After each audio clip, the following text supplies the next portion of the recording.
Hello everyone, कैसे हैं आप सभी। आई होप कि आप अच्छे होंगे, स्वस्थ होंगे। मैं हूं पूनम, मेरे चैनल में आप सभी का स्वागत है। तो पिछले के वीडियो में मैं आप लोग देख चुके थे कि हम लोग जा रहे हैं वैष्णो देवी का दर्शन करने। तो कुछ वीडियो कल अपलोड कर चुकी थी, कुछ वीडियो आज मैं अपलोड करने वाली हूँ। तो ये है वीडियो जब हम लोग जम्मू स्टेशन पहुँच गए थे। तो ये जम्मू स्टेशन का है और सच कहो तो जैसे जैसे हमने जम्मू में एंट्री किया ट्रेन, वो बहुत ज़्यादा अच्छा फीलिंग आई, बिल्कुल भक्ति वाली फीलिंग आ रही थी और बहुत ज़्यादा अच्छा लग रहा था। तो यहाँ जो काफ़ी ज़्यादा लंबे समय से इंतज़ार करने के बाद जम्मू पहुँच ही गए। और अच्छा होता कि अगर हमारा ट्रेन डायरेक्ट कटरा तक का होता, लेकिन कटरा तक का नहीं था, सिर्फ जम्मू का ही था। तो हम जम्मू तक आए और फिर यहाँ से हम बस स्टेशन जाएंगे और फिर वहाँ से हम कटरा जाएंगे, माता वैष्णो देवी का जहाँ मंदिर है। तो यहाँ पे इसी सो गई थी यहाँ जम्मू के आने से पहले, तो मैं उसको गोदी में ही ले रखी थी और काफ़ी प्रॉब्लम हो रहा था।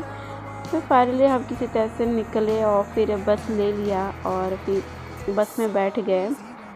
तो ये बस की है और बस से बहुत ज़्यादा अच्छा लग रहा था कटरा पहुँचने, क्योंकि नज़ारा जो है ना बहुत ज़्यादा सुंदर लग रहा था, पहाड़ियाँ।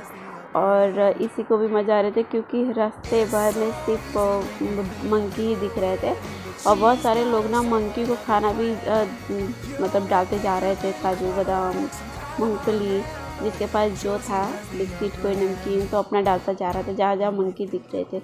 इसलिए इसी बस में बैठी थी तो वो जग गई थी और काफ़ी इंजॉय की इसी, क्योंकि बाहर का लोकेशन तो अच्छा लग रहा था और इतना ज़्यादा अच्छा लग रहा था कि हम लोग जा रहे हैं वैष्णो देवी दर्शन करने के लिए। कि मतलब ये अंदर की फीलिंग ना बहुत ज़्यादा अच्छा था।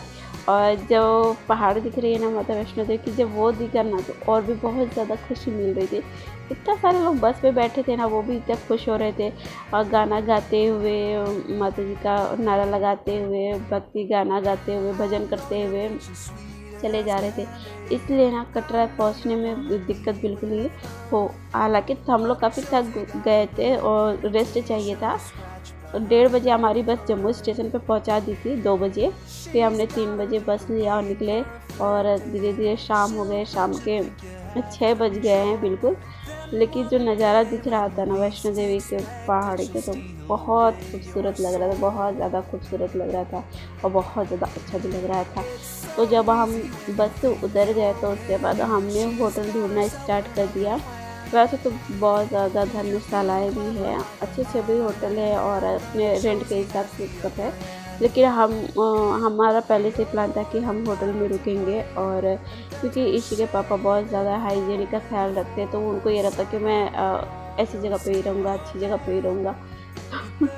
तो उन्होंने अपना खुद चूज़ किया होटल, उन्होंने ऑलरेडी ऑनलाइन देख रखा था उन्होंने, तो उसके हिसाब से हम आए। तो मुझे भी होटल का रूम बहुत पसंद आया, इसी को भी बहुत अच्छा लगा। वो तो जैसे ही आए देखो बिल्कुल जंप करने लगी, लग ही नहीं रहा कि ये थकी हुई है। एक्चुअली ये कहाँ से थकेगी, इसकी तो नींद कंप्लीट हो ही गई थी ट्रेन में ही, और यहाँ आते उसको जंप करना बहुत ज़्यादा वो खुश हो गई थी। और मेरी हालत देख सकते हैं कि बिल्कुल बुरी हो गई है। तो अब इसके बाद हमने ना नहा धो के अच्छे से रेडी हो गए, क्योंकि हमको जाना है रात का खाना खाने। तो डिनर करने के लिए हम सब रेडी हो गए और हम सब ने नहा ली। इसी को भी मैंने नहला दिया, ये भी नहा लिया, मैं भी। गर्म पानी था तो इसलिए दिक्कत नहीं हुआ, शाम हो गई थी लेकिन गर्म पानी था तो नहला दिया, क्योंकि ऑलरेडी इसी को पहले से ही सर्दी हो चुकी है। तो पहले कहते चलो नहा लो, तुम भी नहा लेती। इसी तो बहुत ज़्यादा फ्रेशनेस महसूस करती है पर होती नहीं है। तो फाइनली हम अपना फ्रेश होके अब हम लोग जा रहे हैं डिनर करने, क्योंकि बहुत ज़्यादा तेज़ का भूख मुझे लगी थी, बहुत ज़्यादा तेज़। क्योंकि कुछ खाया नहीं था हमने, ट्रेन में भी कुछ ज़्यादा नहीं खाया, बस में भी ऐसे ही आ गए, सिर्फ चाय ही हमने पी थी। तो इसलिए मैं इनको बोल रही थी कि जल्दी चलिए, मुझे बहुत ज़्यादा भूख लगी हुई है। फाइनली होटल वाले ने बताया कि इस रेस्टोरेंट में जाइए, यहाँ पे खाना अच्छा आता है। तो हम यहाँ शुद्ध शाकाहारी वाले में आए, जहाँ कोई लहसुन प्याज कुछ यूज़ नहीं होता है इसमें। तो हम यहाँ आए और यहाँ पे हमने राजमा चावल ऑर्डर किया। मुझे तो बहुत ज़्यादा अच्छा लगा, क्योंकि मुझे बहुत ज़्यादा भूख लगी थी और मुझे तो खाना खा के मज़ा आ गया था। इसी के पापा को भी अच्छा लगा यहाँ का खाना। बट उनको घी नहीं पसंद और फ्राइड राइस जो था वो घी में ही फ्राई की हुए थे, तो इस वजह से इनको थोड़ा सा फीका लगा, वरना मुझे तो बहुत मज़ा आ गया। मुझे तो कोई दिक्कत ही नहीं है। अब बस करना क्या था, खाना खाओ और सो जाओ, ताकि सुबह में निकलना भी था। तो अगले दिन के बाद ये सुबह का टाइमिंग है 5 बजे का। हम लोग नहा धो के रेडी हो गए और इसी को मैंने नहीं नहलाया क्योंकि वो सो रही थी और सो के उठ के तुरंत डायरेक्ट नहीं नहला सकते थे इतने भोर में, इसीलिए उसका मूड काफ़ी ऑफ है। आप देख सकते हैं उसका किस तरह का फेस बना हुआ है। लेकिन हमें तैयार होता देखना ये मतलब ठीक बाद में एक्टिव हो गई कि हाँ मुझे ऑटो में बैठना है, हम घूमने जा रहे थे। तो जैसे ही सोकर उठी, इससे देखा कि मम्मी पापा तैयार हो गए, कहाँ जा रहे हैं, तो इसकी फेस देखिए कैसी है कितनी क्यूट लग रही है।